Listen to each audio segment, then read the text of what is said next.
Hey, it's Paris. You know I love sparkly things, right? Like stars. Duh.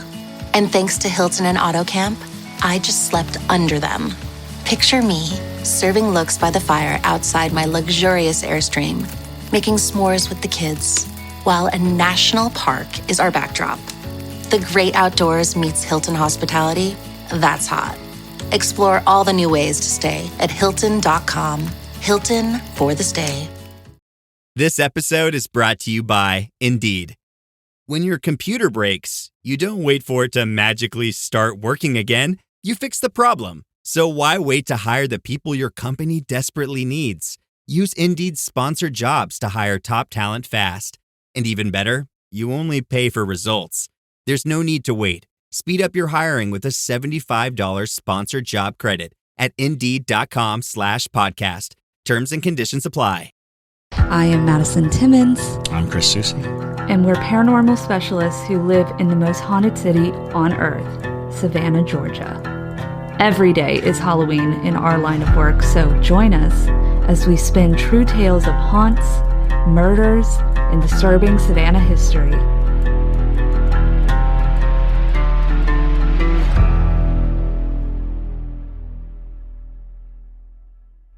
I'm Madison. I'm Chris. And welcome to the most haunted city on earth.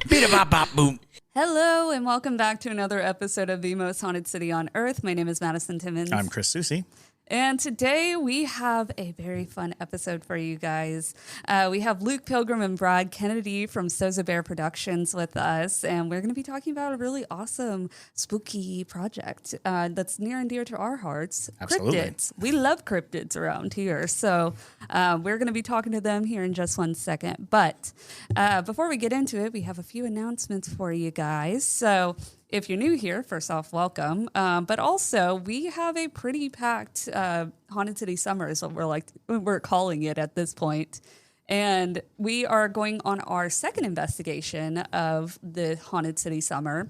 And that is going to be at the Ryland Theater in Americus, Georgia. And that's going to be on July 29th.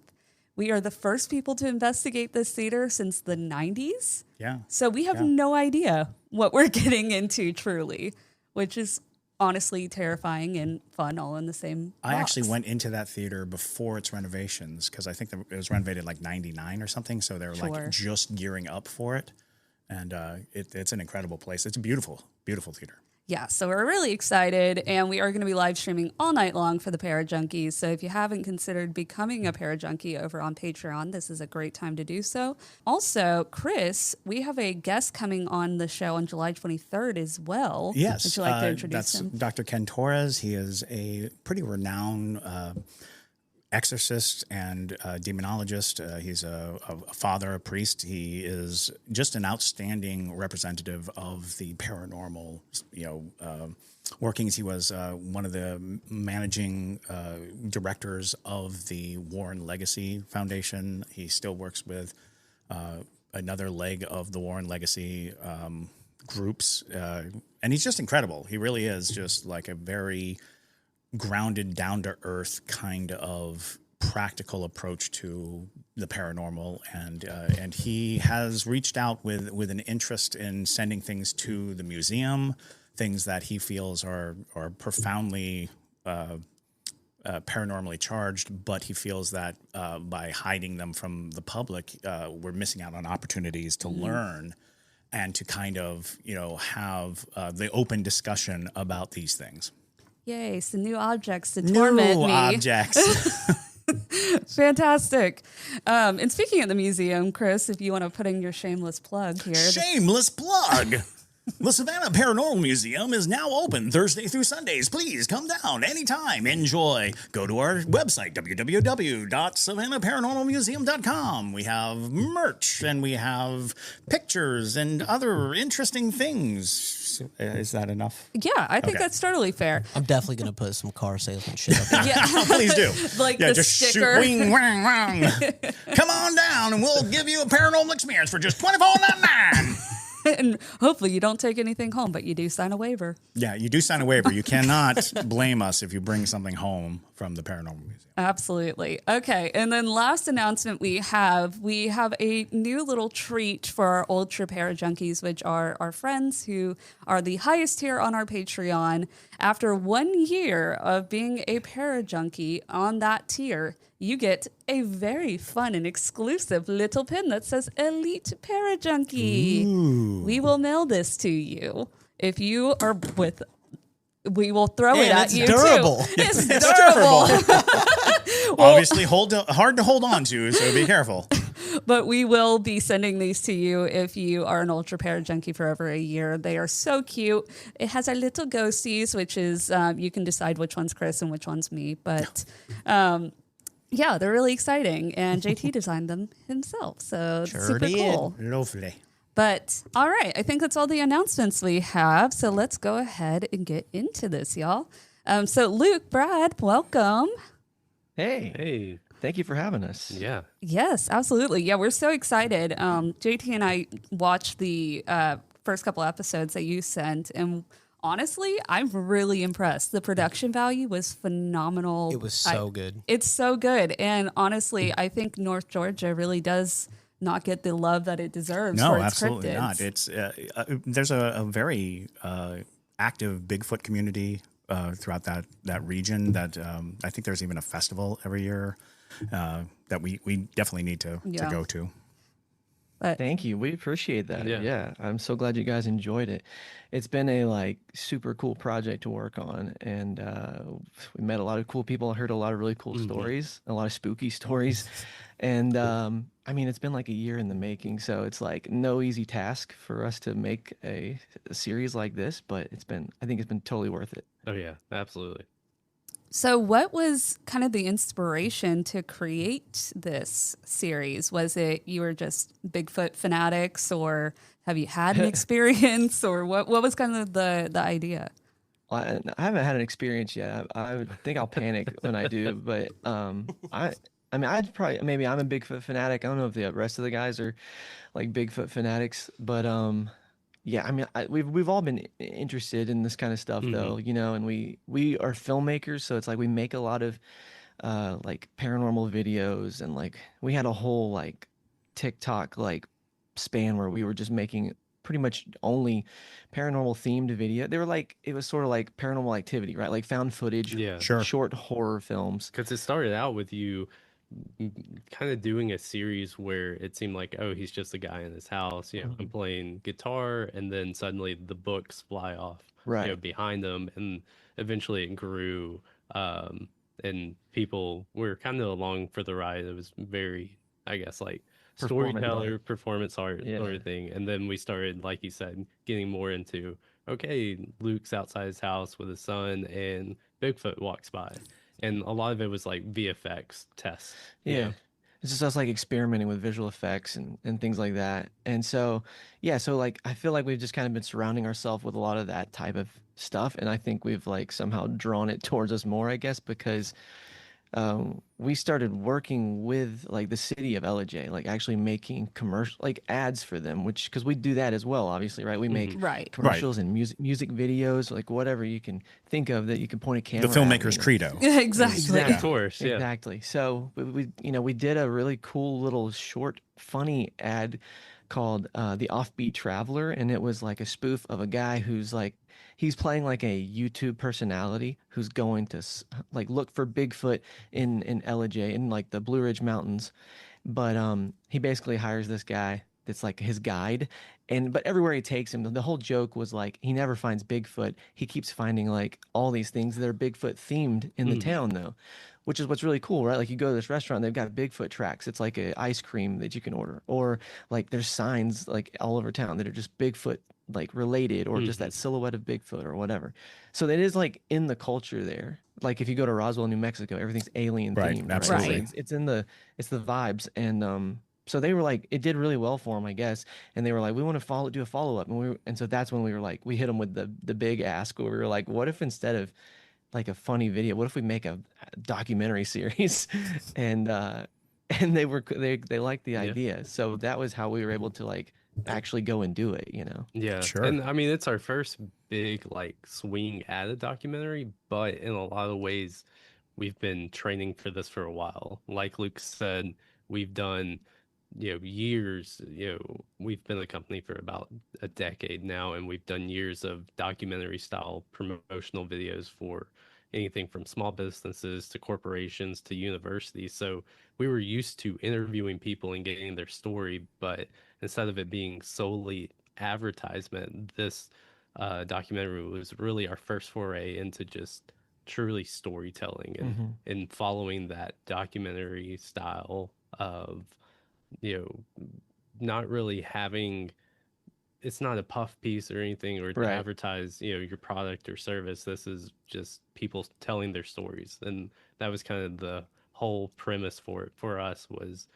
there's a ton of, ghost documentaries or Bigfoot documentaries where everything from television shows on, Discovery and Travel Channel, that it's so kitschy and, they're promising these big things will reveal after the commercial break. And for me, and I'm probably more on the skeptic side versus Luke, but it's like that's the type of stuff that we didn't want to make. And for us, we really wanted to just have a means for people to tell their story and be authentic and not feel like there's, an agenda of we're proving Bigfoot exists or we're proving it doesn't. It's ultimately up for the audience to, determine on their own. With a major selection of the looks your kiddos love starting at just $4 in the Walmart app, a new school year means a stylish new them. Who knew? Find skater skirts and Crocs that say, I'm casual but cool. Sparkly sneakers that say, it's my classroom, you're just learning in it. And preppy polos that say, I'm the teacher's pet, even if they're mommy's menace at home. Find their favorite styles starting at just $4 in the app. The Walmart you thought you knew is now new. 9 años pidiendo el Snack Wrap. Aquí tienes tu Snack Wrap. ¿Tú quieres un Snack Wrap? Toma tu Snack Wrap. ¿Tú también? Toma un Snack Wrap. Snack Wrap, Snack Wrap, Snack Wrap. Volvió el Snack Wrap. Para pa pa pa. Absolutely. I mean, and that's a very valid stance. I mean, it's kind of the same stance that we have. We've stated many times before that the significance of people's stories, that they tell them, becomes as essential. The reason why we have these stories and the reason why history is full of people gathering around fires to tell stories about the encounters that they have, the things that they fear, and to help sort of establish fear throughout. It's like they're significant. We shouldn't downplay it because it doesn't have this plethora of evidence behind it or all this other stuff. It's like, no. Remember, as human beings, we thrive on story.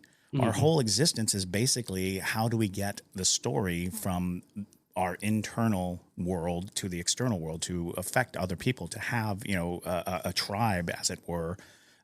We do it through storytelling. Yeah, it's like to communicate our feelings and fears and everything else, like you're saying. And then like it's just part of our culture. And these stories go back generations, there's, that's what's fun about it, is just like everybody, and it's not just like it's not just Ellijay, obviously, right? But like everywhere has these stories that are like they can't explain. And that was it. That's all we wanted to do, was give people a platform to tell their story, and like a place where they could do it, and there's no judgment or anything like that. And that was kind of tough, because like a lot of people didn't want to go on camera. And this is like a small town in North Georgia, so like a lot of people didn't want to go on camera and be called like the crazy person who saw Bigfoot or a ghost. Or our third episode's about Dogman, so like especially something like that.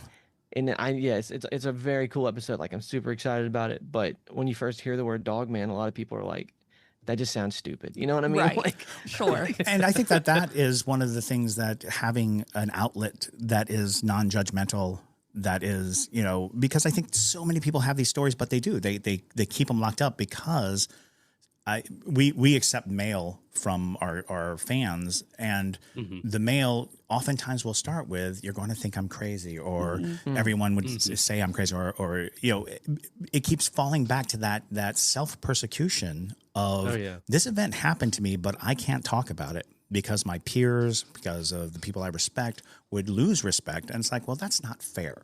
It's not fair to hold on to something that obviously, altered how you perceive the world. Exactly. and so like offering them a safe space, a space where there's like, look, there's no judgment here. We're cataloging stories. We're putting them in context, and you'll be shoulder to shoulder with other people who have similar stories, or and I think that's an invaluable service, because I think we are losing a lot of stories.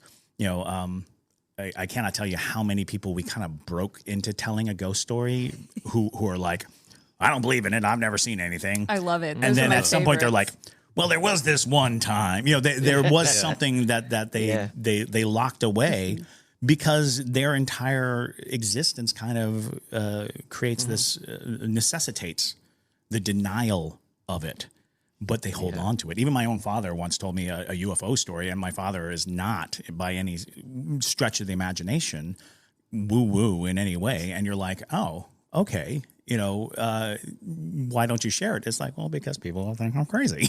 Yeah. Well, that's interesting, because I think like a lot of people, at least from like what I feel like I hear on shows like yours, or like any kind of even documentaries, whatever, people who seem to like experience this stuff, they're not people who are into it. Like, right. Yes. Absolutely. Right. Generally, they're just like living their life, and all of a sudden they saw something changes that, the direct. that freaked them out, and it's either a ghost or a Bigfoot or a UFO or whatever it is.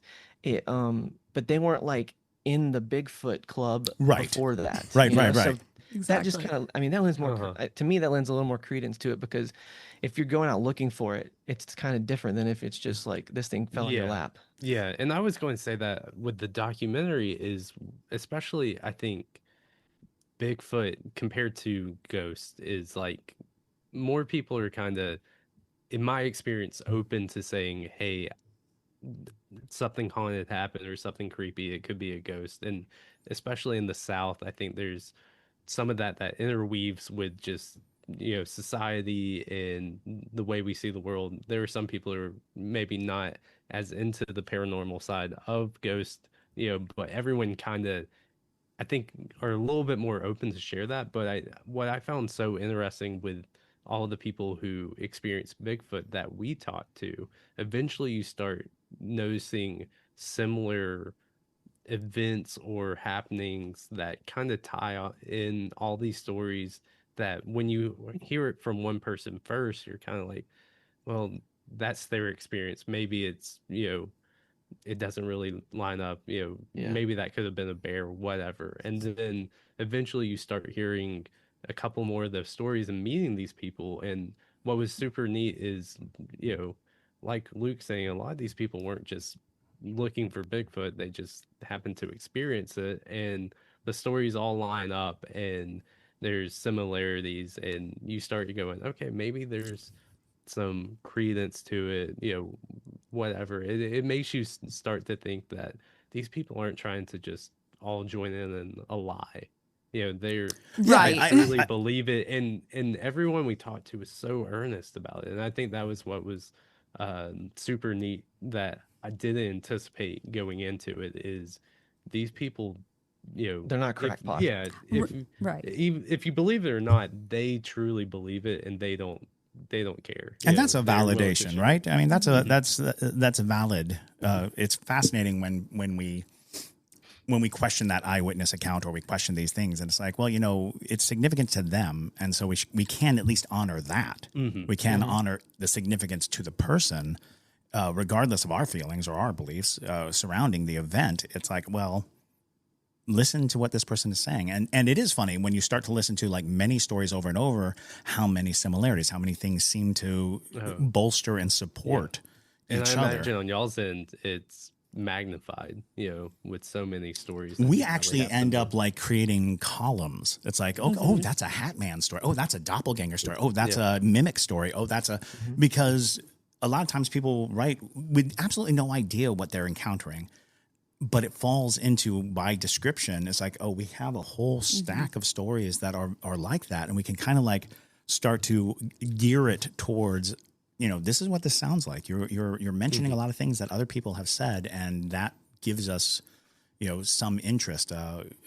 I'm actually recalling a Dogman story that we once got. Yes. From Canada, was it? Yeah, it was something like that. And it was one of those things where it's like, oh, that's kind of a new one. That's Right. we're going to have to create another subsection where someone had encountered something, because it's like, well, is that a werewolf story, or is it a shapeshifter, skinwalker? What are we dealing with here?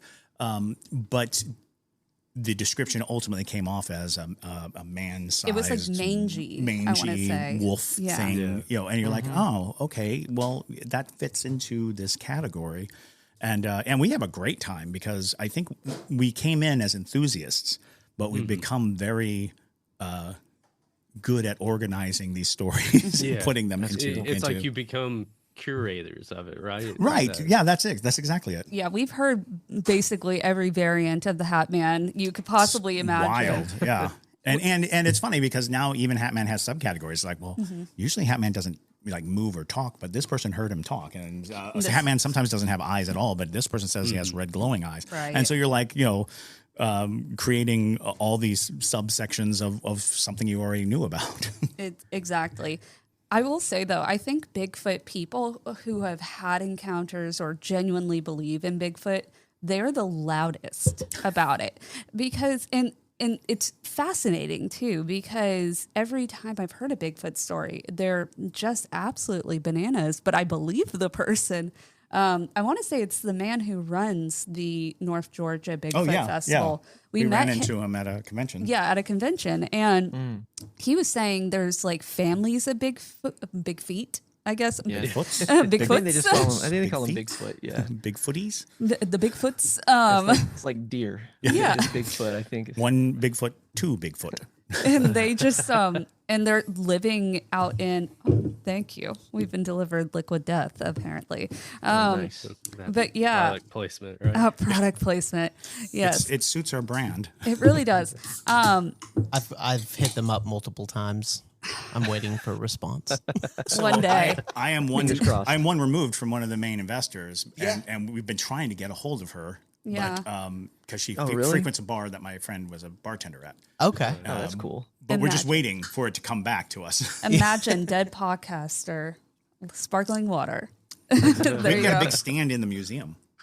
Love it. Anyways, but yeah, Sorry. so yeah, he was explaining to us like there's all sorts of things we don't understand about Bigfoot that he's like, I've seen these families. I've seen them go through portals. I've seen them do all these things. The portal aspect was something that I didn't really realize there was a subsection of Bigfoot believers that thought he's an interdimensional being. there's a Right. lot of And that. it fits into this weird like subsection of like explaining why we can't find him. It's like it seems to be this burgeoning like, here's a theory, but now we have people who are claiming to have seen these portals, to have experienced the disappearance. And the thing about Bigfoot is he's a Bigfoot is a physical thing in the physical world, which absolutely must set your brain on fire if you encounter it. Right. Because it's like, this is not, barring the portal story, it's well, this is here. This should be findable. If I encountered it, then it absolutely should be something that other people can encounter. And oftentimes, which is funny because this is the reason why our fans are called parajunkies, is because I had mentioned that having a paranormal encounter is like heroin. The first time it happens, it's such a high that you immediately spend the rest of your life chasing that high, trying to get that same validation, the same feeling, that same sensation that you got from that first encounter, because that first encounter was so mind-altering and so incredible. And I think that is one of those things, especially for like really logical people and really, because without the validation for themselves, without being able to capture and find and prove to someone else, they're just stuck with this. Like, I can't prove it. I had this experience and there's no validation for me other than the experience itself. Right. Yeah, that's like I live out in the woods and I see bears all the time. So it's like I just would never confuse a bear for like a Bigfoot, Right. Right. because they rarely are walking around on two legs, and like a lot of times too, these people who are seeing them, they're like outdoors people, like they just know nature like that, Right. and so when they see something, it's like it does change the way they view the world. But yeah, it's like I just can't imagine that it's just like a bear or whatever. It's like it's hard. It's tough when there's so many of these stories. It's like trying to like come up with some sort of reasonable thing that it could be or whatever. Yeah. It just like doesn't work. But it's like, you know, the portals, like all those different things. Like I'm almost like of the school of thought that all this stuff is connected, like whether it's a ghost or, you know, back in the day there was fairies or whatever, UFOs and aliens and Bigfoot. Like I think that they're all like connected somehow or another, because um, that that seems to, a lot of them like are reported around the same time or Oh, things like that. absolutely. Yeah, yeah. You're definitely onto something, because it also comes down to the ability to encounter these things.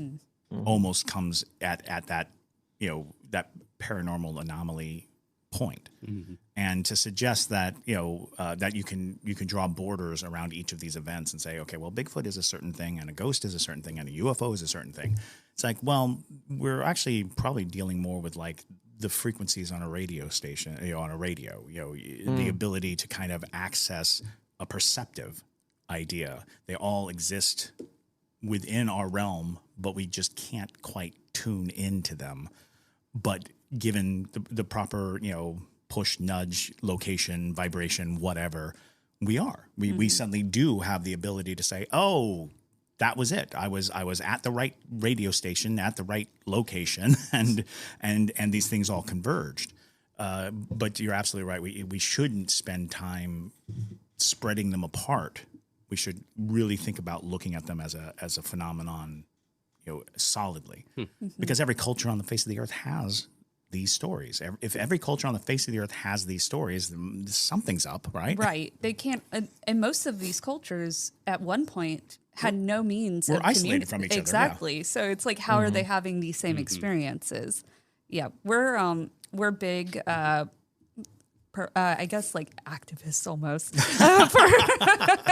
We want everybody to be combined, because Can we get a flag? yeah. Well, because it's like, we've always thought it's so bizarre, exactly what you're saying. You know, it's like, why are we, you know, like Infighting, separating right. everything, where it's like alien people don't intermingle with ghost people and ghost people don't Yeah. intermingle with cryptid people, and cryptid people are like, you all are fools. And Right. so it's like, you know, Yeah, that was, I mean, there was like some concern going into this, making this series of just, sometimes it's not the easiest community to break into, I guess. And like, Yeah. it's like, we're like, you know, a little afraid that we might make something that's either going to rub someone the wrong way Yeah. Oh, or absolutely. whatever. And people online are not afraid to tell you how they feel. Yes, No, they're not. and we get a lot of that already, but it's like we're just trying, like, you know, like this is our first foray into it, really officially too. So, you know, I don't know. Regardless, like it's like for us, this is like it's an awesome experience, and like our goal is to make a lot of these. Like, hopefully, we get the chance to do because you know I don't even know if we said this. The show's called Unknown Ellijay. Terrible promotion here, but yeah, it's called Unknown Ellijay. But it's and like the first episode is out, and then the second one comes out this Saturday. But hopefully, And where we can they like, find it? Oh, on our YouTube channel. That's Sozo Bear Films. So youtube.com/Sozo Bear Films.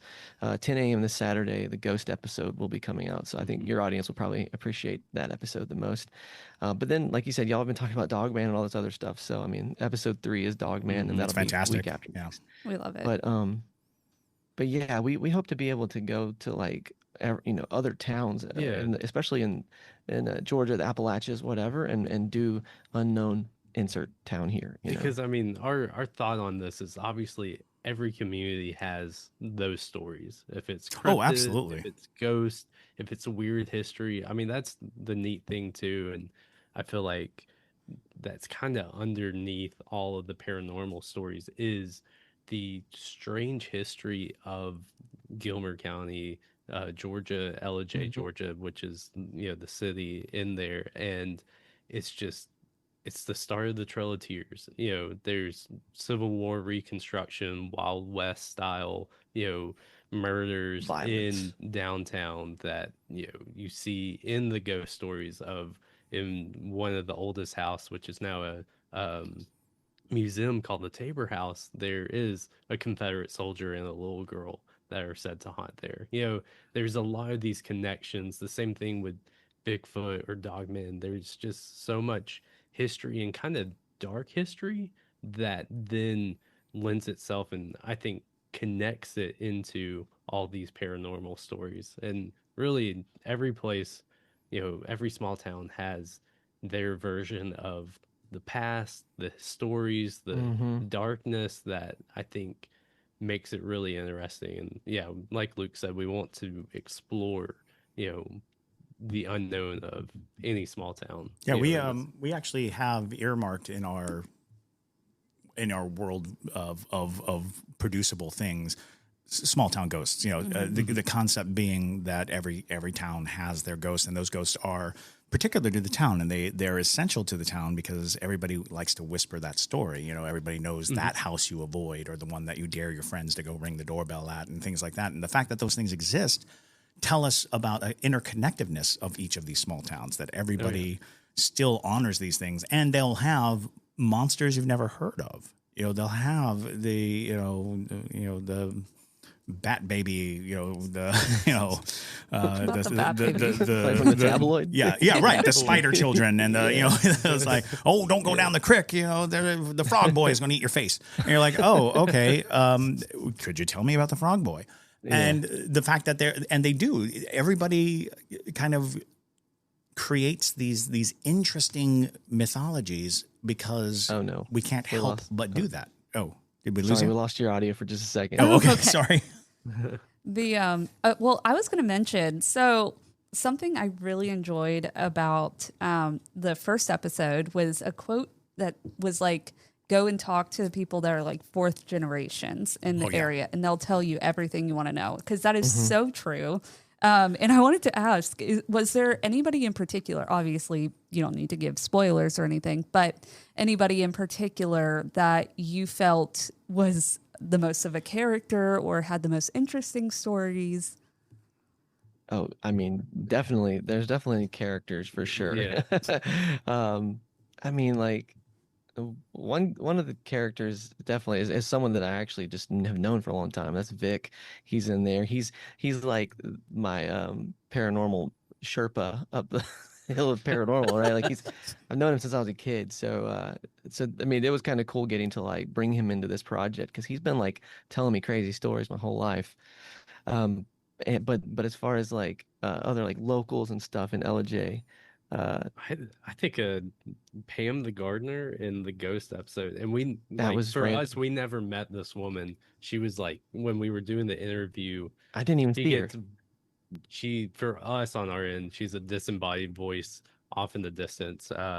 Ellis, our editor on the project, he saw her, but we were interviewing Judy Pate of the Tabor House. Her and her husband kind of run the museum, and this lady Pam walks in the back door on accident, and Judy asked her like, hey, have you heard of any ghosts here? And she's like, yeah, I've heard of some. And and at that point the whole interview is more so Judy telling us the history, and she hasn't had a paranormal experience. But when she asked Pam, it wasn't just that she had heard of them. She was like, have you ever seen any ghosts here? And she said, yeah. She was like, I feel them in the bedroom upstairs, So, but this, like Brad said, that was just like, that was like the perfect documentary moment where you're like, oh unplanned. my goodness, that just couldn't have been written better. Yeah. And we were like, again, like we're kind of like in two rooms doing the interview, because like a doorway. So that's why she was like, she accidentally walked in during the interview, and they start talking a little. So we're capturing on camera, but like we just are like, oh, we can't even see this lady. So I mean, yeah, that was just such a super cool moment. And I guess like it sort of, again, it brought some credibility to like what we're here to do, I guess. Well, that's one of the joys of documentary filmmaking is not Yeah. knowing where the source is coming from or where they're going. Right. And they just kind of pop up. So you have this kind of, I didn't realize that this story was here. And being able to follow it is the luxury of the documentary filmmaker, is being able to say, oh, that's interesting. We should look that up. We should follow that, trail Yeah. of breadcrumbs. Oh yeah. And we're usually we've done a lot of scripted filmmaking in our day, so it's like that was new kind of for us. Oh, sure. But it was Especially to the scale. yeah, and it was exciting though. And then by the third episode, the Dogman episode, it was full blown. Like the other ones, we had a bit of an outline, like we kind of knew what we were going to go. Yeah, and we knew do. episode 1 was going to be Bigfoot. Yeah, They had exactly. the Bigfoot museum in town. It made sense. We did that initial video about Bigfoot. So And even as far as what we were going to shoot, Yeah. we had talked to people, we kind of knew we had the plan. But by the third episode, it was supposed to be aliens and UFOs, right? That was the goal. But we just didn't get enough outreach about it. Like people either weren't willing to share stories Sure. of aliens and UFO, or they hadn't seen them. I don't Yeah. know. But no, we didn't have enough really to go and to film it. And then, at that point we had to kind of pivot. And I don't even remember how we came upon switching to sort of Dogman. man, I don't remember. The go- either. okay, Well, we were somebody gonna must go have and come just- forward with a Yeah. Dogman story. That's right. We were gonna explore the cemeteries and, Oh, sure. and do some stuff with that, and then come to find out, lo and behold, Dogman is often seen in cemeteries and graveyards, Looking for bones. Right. What is this connection?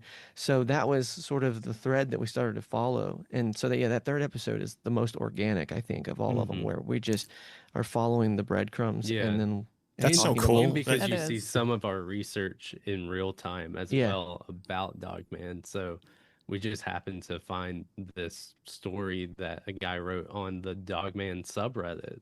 And Yeah. Love just telling This his was- story. And, the title says my Dogman experience of the North Georgia mountains. And then we're reading through it. It's a great story. But the tough thing with this project was with it being I guess co-produced or for the Pick Ellijay, their tourism side of their Chamber of Commerce, everything kind of had to be within the county lines. So for us, if it was just right up the road, you kind of didn't want to focus. You could on it source yourself because- out. yeah, Right. yeah, and so part of it too is that leaves for further expansion when we do different towns and stuff. We kind of know, okay, there's some breadcrumbs here just Some people- right up the road. But yeah, we were like, oh, maybe this is a great story, North Georgia, and then you get into the comments and right there it's like you find, oh, it's right here in the county that we're Yeah. filming for, and we're like, oh, Kismet. that's perfect. Yeah. That's fantastic. Yeah, it is interesting what you can find out through people, or people don't realize they want to share their story or realize that they forgot about Or a that story. they even have a story, right? Yeah, that's the most Until amazing you're thing. It's like there. when you're like, oh, well, we're looking for this event, and then somebody's like, oh, you know what? I actually, I remember seeing this or I experiencing that, which is amazing, and I think that is one of the most entertaining aspects of a documentary is watching the documentarians learning, the bend in the story, seeing them realize where the story is going or watching them discover things because the audience is discovering it too, because they're on the journey as well. And they want somebody to be going, oh, do you see this? Ooh. Yeah, you're the documentarians are getting to be kind of the audience, Right, you're right. getting to live through Yeah. them. Have you guys seen Hellier? Oh yeah. Yeah. Yeah, that was definitely a big influence for us. Oh sure. Yeah. Fantastic. We are I'm in weird what is the word, satelliting the Newkirks, because of because they have a haunted objects museum in Ohio. And did you see the New York Crone documentary they made? Yeah. Yeah. Yeah. And it was just so very fascinating. It And was so Unbridled or something. Yeah, or I yeah. forget, something like that. Yeah. It's Done. to disattach, untethered. Something like that. Undone. Undone, because they had to do a ritual to Yes, remove yeah. the spirit from the object. But it was very interesting, and that approach is so fascinating because they are hyper, interactive with what they're trying to do. They even had like a live show that went around where they were attempting to put ghosts into dolls. They were like, as kind of like an experiment of can you will these things to happen? Is it a part of this? And it's like, what an amazing way to look at things. And then of course, Hellier is such an amazing project as well. Please don't put things into dolls. We've got enough. The worst plan. That sounds like something I would not want to participate. I know. I wanted to go. I'd like to see their live show, but then doing that, I was a little scared. I think that's the thing too. They're a lot like braver than us. Like that's why we were like, we're going to tell other people's stories. Yeah. And that's going out in the middle of the night. Because we've had people ask us, on other podcasts or reporters, and they would be like, "Well, did you go to any of these places that were haunted?" We're like, "Yeah, of course we did, but it was during the day. Like, we were getting B-roll. Be there at night. Yeah, And B-roll, yeah. it can still look creepy, at 12 o'clock in the afternoon." And if anything, that's the scarier place to go if it looks horrifying in the middle of the day, because anything can be scary at 3 a.m. Right, at 3 a.m., the Walmart is terrifying, but Walmart's terrifying That is anytime. true. It's but yeah, it's a fascinating project, and I like the concept that you guys are trying to go to other small places. absolutely. Might I recommend checking out the town of Washington, Georgia? Oh, yeah. The Fitzgerald. We shot a music video there Fantastic. a year ago. That's right. And that city is very open to this exact type of content creation. And where we filmed was like a very old hotel. That place has to be haunted. Oh, the Probably, Fitzpatrick. Yes. the Yeah. Fitzpatrick. So we've done That's like where we filmed. multiple investigations at the Fitzpatrick. you? Yeah. Yeah. Okay. And we know the ghost Cool. stories there. If you ever go back and look to make something about it, Okay. give us a call. then We can tell you okay, stories. I was gonna say you guys are gonna have to be in the episode for sure. Then Yeah, that'd be cool. they gave us the whole hotel, Just us. We were Yeah. alone in that hotel. no Did employees you film? or anything. Did you film it? Oh, We did. everything. Yeah. We basically have a feature-length documentary on that. Oh wow, on that Yeah. adventure. Very Yeah. cool. Yeah. That's awesome. And that's exactly kind of similar to what you're explaining with the town members. The people who live there were so thrilled to tell their stories, and it's interesting because even their ghosts are almost that same way, where they're so excited to be in communication with somebody, because the theory that we have is that, spirits that are very celebrated or haunt places that are very frequently visited, they don't They're like need to, celebrities. they don't need to act out as much, but And they don't need yeah. to try to get your attention. I see. They Yeah. receive enough attention without them like popping up and being like, oogity boogity. It's like, okay, Right. they don't have to do it because because they're already being serviced. But these ghosts that, are just almost forgotten, they're very active. They're like, look at me, see me. Oh, I could imagine that gets dark if you're like living or not living, haunting alone for 100 years. Unliving. Right. exactly. Right. And in our estimation, one of our theories is that human attention is nourishment for spirits. That it involves like, how do they stay in this, realm, this world that we live in? And it's like, well, they have to interact with us in some way to maintain connection here. And they'll just fade away otherwise. And that's kind of where you get shadow figures, is because they've lost their definition. People don't remember who they are. They don't know that it's a specific person. They've kind of dulled into a shadow and then ultimately a mist. They're dissipating. So they're desperate to get your attention. So it's like, see me, know who I am. And in those instances, they begin to regain some of that, look and feel. And we also believe that sometimes ghosts lie. They're like, we'll be whoever you want. You need an Abe Lincoln? I can do Abe Lincoln. can do that. I'll be Abe Lincoln for you. Yeah. Well, it's like, or it's like some kind of demon or something. Right, exactly. Pretending to be a ghost. Yeah. Or a Yeah, person, or right? backwards too is if you've got a spirit who's yearning for definition, and you're like, it's a demon. It's like, okay, It's like I'll great. do that. Demon. I can Yes. be a demon if you need. I mean, yeah. What was the? I'm sure you guys have heard of those. Like, there was an experiment where they basically tried to see if they could invent a ghost. Yes. Like, Yeah. Yes. I think that was in. It might have been in Canada. I forget. It was, or it might have been England. But yes, they named him like Steve. Or right. It was a boy who like drowned. They gave all these fake facts about this ghost. What they essentially invented, they tried. The goal is see could they invent a ghost, and they're using like a Ouija board, all this stuff to communicate with something that's not there, but they're trying to see can they conjure. Like, I guess what was their purpose? Was it to I guess see if it could be done, or was it? It was more manifest something like about that, thought form. It's like can thought form present itself? Right. Because that falls into like egregore, which is where multiple people basically conjure energy into a shape. You know, if you constantly worship like this goat man, and you spend a lot of time thinking about the goat man, then the energy itself is trying to interact with you through what you've already created. So it is it's a fascinating experiment. It's like, and the thing that was fascinating about it was the people weren't told the details. They were merely trying to communicate. Or there were two groups. There was a blind group and a group that knew. The blind group were getting the same information. They were getting he drowned in the backyard. They were getting the same story that they fully made up. And it's like, what is that telling us? What does that tell us about all these experiences? How influential is the human mind when going into these situations? And I think it also has the same vein of thought of was what came first, the ghost or the ghost story, like how Slenderman. That's a perfect example. We have a very clear indication of where this story came from. We know the man who invented it. Exactly. But yet people are having these experiences where they're seeing Slenderman.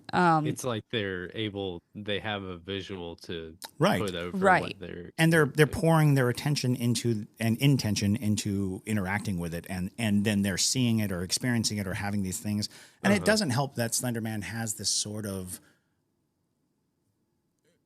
every ghost's quality to it. It's not a leap from just the vague, shadow figure in the background, that faceless thing. And so it's feeding into a lot of just common dread and common fear. Mm-hmm. And that becomes something that people can really like latch onto. Mm-hmm. That's interesting. Yeah. But all right, y'all. I think we are given the time to wrap up. Thumbs up. We could keep going. Absolutely. We could keep going. This is a blast. Yes. Yeah, it's fun.